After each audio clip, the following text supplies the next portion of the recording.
Okay, it's Major General Retired Bryan Watson. I'm out here at the Protection and Maneuver Sport Expo. I'm with one of my favorite Americans, Brian Black. He works at the Armament Center at DEVCOM, or Development Command.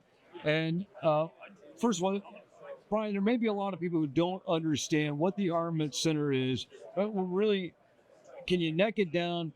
What does it do for the young squad leader, the young lieutenant? What does it do for them? Sure.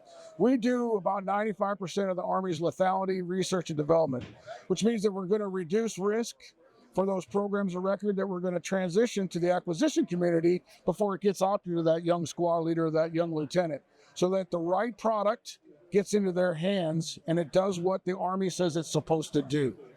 For instance, we have got a request for information from our Raptor team out there at JMRC for a APOBS trainer. Right? Instead of using a live trainer every single time, do we have something that's like the MICLIC, live rocket, inner line charge? And there was not. So we spent a little bit of money, basically just seed money, and we created the APOBS lightweight, launchable, reusable trainer, ALRT.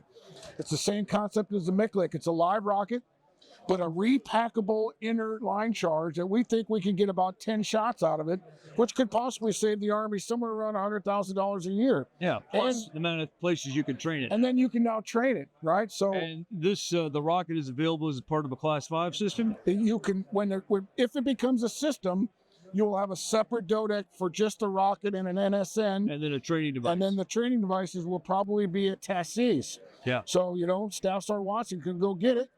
And then the S3M will order you a rocket, and you can shoot that thing probably 10 times. Yeah, and that's part of what Armament Center does, is you get feedback from the field. Yes, sir. You are the one that is most in touch with the tactical edge. And as we put equipment out there, you're the ones that are getting the feedback and then making adjustments to make that piece of equipment better, or in this case, more trainable. Yes, sir. So it's actually my office, Warfighter Central, that stays that connectivity to the field.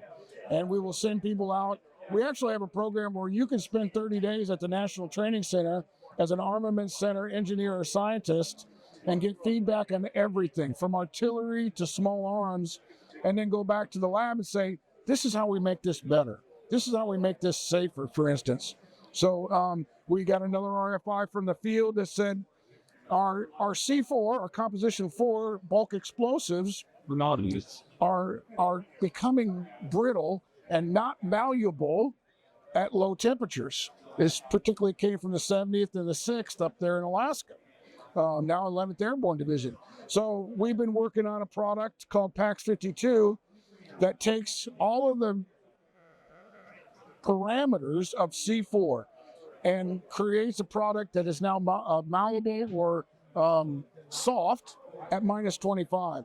And it doesn't bleed at 140.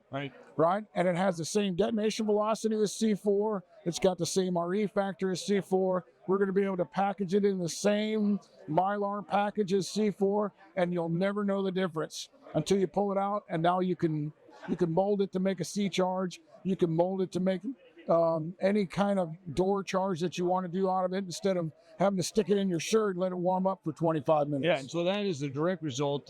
Feedback that you got from the field is now we're beginning to move into cold regions, but also hotter regions. One of the lessons we learned out of Afghanistan and Iraq is that C4 begins to fall apart when we get in those hot temperatures. It does. So if you're a young staff sergeant or a young lieutenant, young first sergeant, and you're out there and you see something in a piece of equipment that's fielded and an armament, you're the ones that you need to get in touch with folks like Brian at the Armament Center. Give them your feedback. And here's the thing, because I know Brian's heart, they do something about it. They will get it fixed, and then give you feedback about when that fix is going to be available to the field. So, Brian, my thanks, sir, for all you do for this regiment and for our Army. Thank you, sir, for what you do.